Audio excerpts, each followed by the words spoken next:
بسم اللہ الرحمن الرحیم۔ السلام علیکم ورحمۃ اللہ وبرکاتہ۔ امید ہے تمام سامعین ناظرین بخیر و عافیت ہوں گے۔ آج ہم کتاب شرح قائد کے سبق نمبر 46 کے دوسرے حصے کو پڑھیں گے اور اپنے سبق نمبر 46 کو مکمل کریں گے۔ عرض جس کے ساتھ قائم ہوتا ہے اس کو موضوع اور محل کہتے ہیں، یعنی متکلمین کے نزدیک موضوع اور محل دونوں ایک ہی چیز ہے۔ فلاسفہ کہتے ہیں محل اعم ہے موضوع سے، یعنی فلاسفہ موضوع اور محل میں فرق کرتے ہیں۔ فلاسفہ یہ کہتے ہیں محل اعم ہے موضوع سے اور حال اعم ہے عرض سے، یعنی متکلمین کے نزدیک تو موضوع اور محل میں عرض اور حال میں کوئی فرق نہیں ہے، دونوں ایک ہی چیز کے نام ہیں۔ لیکن فلاسفہ نے فرق کیا ہے کہ ان کے اندر عموم و خصوص کی گویا کہ ایک طرح سے نسبت ہے۔ فلاسفہ کے نزدیک محل عام ہے موضوع سے اور حال عام ہے عرض سے۔ آئیے اب اپنے سبق کی عبارت کو سامنے رکھتے ہوئے کچھ تشریح کرتے ہیں۔ فالاعیان کی فا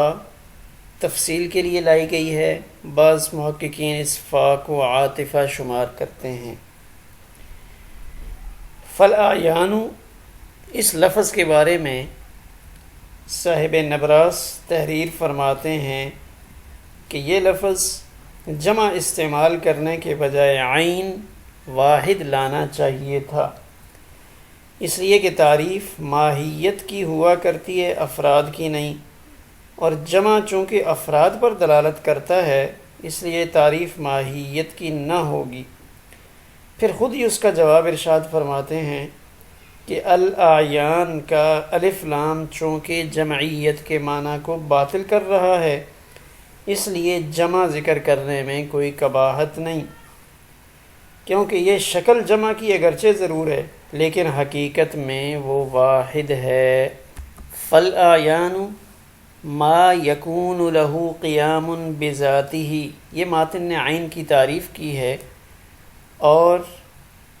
شارح نے کلمہ ما کی تفسیر ممکن سے کی، ما کے بعد نکالا ای ممکن، تو اس پر اعتراض ہوا کہ کلمہ ما واجب، ممکن اور ممتنع تینوں کو شامل ہے۔ کلمہ ما واجب، ممکن اور ممتنع تینوں کو شامل ہونے کی وجہ سے عام ہوا، اور عام کا ذکر کر کے خاص کا ارادہ کرنا بغیر قرینہ کے درست نہیں ہے۔ یہ اعتراض ہوا کہ آپ نے ما کی تفسیر ممکن سے کیسے کر دی کہ ما کے اندر تو عموم ہے کہ ما تو واجب، ممکن اور ممتنع تینوں کو شامل ہے۔ بقرینۃ جعلہ من اقسام العالم کی عبارت نکال کر اس اعتراض کا جواب دے دیا کہ عام کو ذکر کر کے خاص مراد لینے کا قرینہ موجود ہے، اور وہ قرینہ یہ ہے کہ اعیان عالم کی قسم ہے اور سارا عالم ممکن ہے، اور ممکن کی اقسام بھی ممکن ہوتی ہیں، لہٰذا اعیان بھی ممکن ہوں گے۔ معنی قیامہ بذاتہ سے متکلم کے نزدیک قائم بالذات کیا ہوتا ہے، اس کو بتایا ان یتحیز بنفسہ غیر تابع سے لے کر ہوا موضوعہ تک۔ محلہ الذی یقومہ، عرض چونکہ بذات خود قائم نہیں ہوتا بلکہ اپنے محل کے سہارے قائم ہوتا ہے، جیسے کپڑے کا رنگ وہ کپڑے کے سہارے قائم ہوتا ہے، اگر کپڑا نہیں رہے گا تو اس کا رنگ بھی نہیں رہے گا، پس عرض کا محل وہ اس عرض کے لیے مقوم ہوتا ہے، یعنی وہی اس کو قائم رکھنے والا ہوتا ہے۔ محلہ کے بعد الذی یقومہ کی عبارت بڑھانے کا کیا فائدہ ہے، صرف محل بھی کافی تھا، اس لیے کہ عرض جس کے ساتھ قائم ہوتا ہے اس کو موضوع اور محل کہتے ہیں۔ متکلمین کے نزدیک یہ دونوں ایک ہی ہیں، اس اعتبار سے تو موضوع کی تفسیر صرف محل کے لفظ سے کافی تھی، محل کے بعد الذی یقومہ کا لفظ بڑھانے کی ضرورت نہیں تھی۔ ہاں فلاسفہ کے نزدیک چونکہ دونوں میں فرق ہے، اس اعتبار سے موضوع کی تفسیر صرف محل سے کافی نہ ہوگی، تو یہ تفسیر فلاسفہ کی اصطلاح پر مبنی معلوم ہوتی ہے، یعنی موضوع کی جو تفسیر کی ہے ای محلہ الذی یقومہ، بظاہر ایسا لگتا ہے کہ یہ فلاسفہ کی رائے کو سامنے رکھ کر کی گئی ہے، تو اس کا جواب یہ دیا ہے کہ محل کے بعد الذی یقومہ یہ بطور صفت کاشفہ کے ہے، یعنی ایک ایسی صفت ہے جو اس کی تفصیل کو کھول رہی ہے، یا لغوی معنی سے احتراز کرنے کے لیے ہے۔ ومعنی وجود العرض فی الموضوع هو ان وجودہ فی نفسہ، یہاں سے عرض کے موضوع یعنی محل میں موجود ہونے کا معنی بتا رہے ہیں کہ اس کا کیا مطلب ہے، کہ اس کا وجود فی نفسہ وہی اس کا وجود فی الموضوع ہے، عرض کا وجود فی نفسہ وہی اس کا وجود فی الموضوع ہے، یعنی دونوں ایک ہیں اور ذاتی طور پہ ان میں اتحاد ہے۔ اسی وجہ سے عرض کا اپنے موضوع سے دوسرے موضوع کی طرف انتقال ممتنع ہے۔ اسی بات کو سید سند رحمہ اللہ نے شرح مواقف میں ذکر فرمایا ہے کہ عرض اور جوہر، یہاں جوہر سے مراد موضوع ہے، عرض اور جوہر یعنی موضوع کو باہم اشارے کے ذریعے جدا نہیں کیا جا سکتا، یعنی عرض کا وجود جوہر کے تحیز کے تابع ہوتا ہے، جس کا ثبوت اور علامت یہ ہے کہ عرض کو موضوع سے منتقل نہیں کیا جا سکتا، اگر انتقال کی کوشش کی جائے گی تو بغیر انتقال موضوع کے لا حاصل اور غیر مفید ہوگی۔ مثلا ایک کپڑا سبز رنگ کا ہے تو کپڑا موضوع اور جوہر ہے اور سبز رنگ یہ عرض ہے، تب یہ بات ملحوظ رہنی چاہیے کہ سبز رنگ کا مستقل طور سے کوئی وجود نہیں ہے، بلکہ وہ سبز رنگ تو اس کپڑے کے تابع ہے۔ یہی وجہ ہے کہ اگر اس سبز رنگ کو کپڑے سے الگ کر کے ہم کہیں اور منتقل کرنا چاہیں تو ناممکن اور لا حاصل ہے۔ بس یہ معلوم ہوا کہ رنگ یعنی عرض کا مستقل وجود نہیں ہے، بلکہ اس کا وجود جوہر کے وجود کے تابع ہے،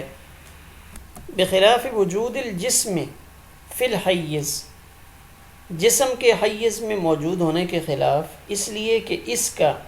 یعنی جسم کا وجود فی نفسی اور شے ہے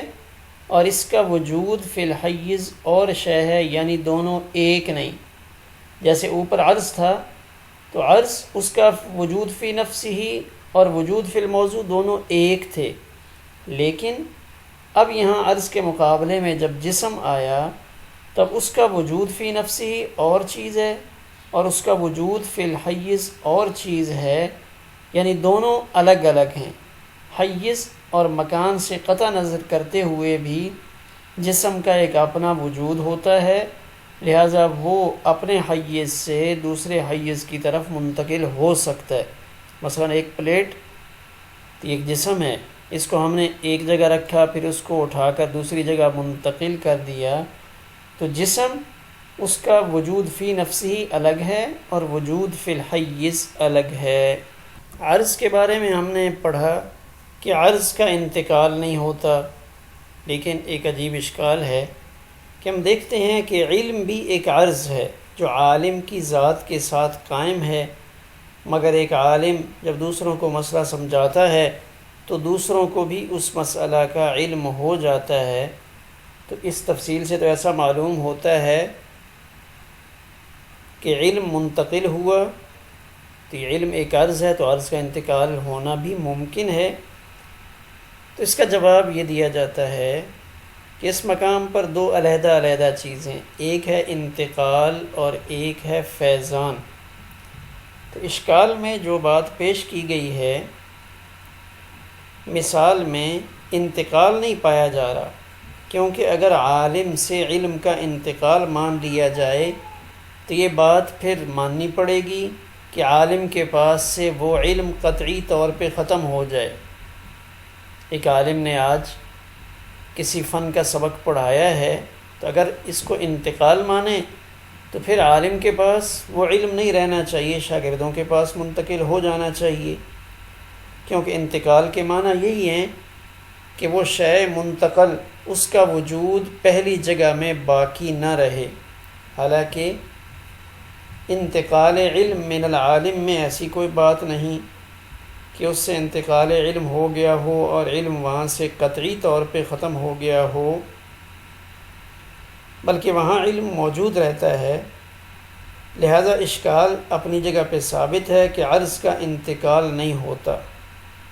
پھر اس مثال میں یعنی سوال کے اندر جو چیز پیش کی گئی ہے وہ کیا ہے؟ تو کہتے ہیں یہ فیضان ہے۔ فیضان کا مفہوم یہ ہے کہ علم دوسروں تک پہنچایا جائے، اور یہاں ایسا ہی ہے کہ عالم کے پاس اس کا علم بدستور ہے، البتہ اس کا فیضان دوسروں تک پہنچ رہا ہے۔ خلاصہ کلام کہ انتقال اور چیز ہے، فیضان اور چیز ہے۔ وعند الفلاسفة معنی قیام الشیء بذاتہ، فلاسفہ کے نزدیک کسی شے کے قائم بذات ہونے کا معنی بتایا۔ وہ معنی کیا ہے؟ استغناؤہ عن محل یقومہ، کہ وہ شے ایسے محل سے مستغنی ہو جو اس کو قائم رکھے۔ یہ فلاسفہ کے نزدیک قائم بذات ہونے کا معنی ہے۔ ومعنی قیامہ بشیء آخر اختصاصہ بہ، تو یہاں سے یہ بتا رہے ہیں کہ کسی شے کے دوسری شے کے ساتھ قائم ہونے کا مطلب فلاسفہ کے نزدیک یہ ہے کہ شے اول کا شے ثانی کے ساتھ ایسا خاص تعلق ہو جس کی بنا پر شے اول کا صفت اور شے ثانی کا موصوف بننا صحیح ہو۔ اب اس میں سواء کان متحیزا کی آگے وضاحت کر دی، برابر ہے کہ وہ یعنی شے اول یا شے ثانی متحیز ہو، جیسے سواد جسم، کہ اس کے اندر سواد کا جسم کے ساتھ ایسا تعلق ہے جس کی بنا پہ سواد کا صفت اور جسم کا موصوف بننا، اور اس کو جسم اسود کی صورت میں کہنا درست ہے۔ اور یہ دونوں متحیز بھی ہیں، یا وہ متحیز نہ ہو، سواء کان متحیزا کما فی سواد الجسم او لا، یا وہ متحیز نہ ہو۔ اب متحیز نہ ہو جیسے باری تعالیٰ اور مجردات کی صفات، مثلا علم، قدرت، حیات وغیرہ، کہ ان کا باری تعالیٰ کے ساتھ ایسا تعلق ہے جس کی بنا پر ان کو صفت اور باری تعالیٰ کو موصوف بنانا، جیسے اللہ العلیم، اللہ القدیر کہنا صحیح ہے، اور اللہ تعالیٰ کی ذات و صفات متحیز نہیں ہیں۔ سبق کے آخر میں ایک بات کو پھر ذہن نشین کر لیا جائے کہ فلاسفہ کے نزدیک قائم بالذات کی جو تعریف ہے وہ چونکہ ذات باری تعالیٰ پر بھی صادق آتی ہے، جس سے اللہ تعالیٰ کا عین ہونا لازم آتا ہے، اسی طرح جو انہوں نے قائم بالغیر کی تعریف کی ہے وہ صفات باری تعالیٰ پر بھی صادق آتی ہے، جس سے صفات کا عرض ہونا لازم آتا ہے۔ اور تمام اعیان و اعراض متکلمین کے نزدیک حادث ہیں، تو اس سے ذات و صفات کا حادث ہونا لازم آتا ہے۔ اس لیے متکلمین نے فلاسفہ سے ہٹ کر قائم بالذات اور قائم بالغیر کی تعریف کی، تاکہ ذات و صفات کا حادث ہونا لازم نہ آئے۔ ہمارا سبق اسی پر مکمل ہوا۔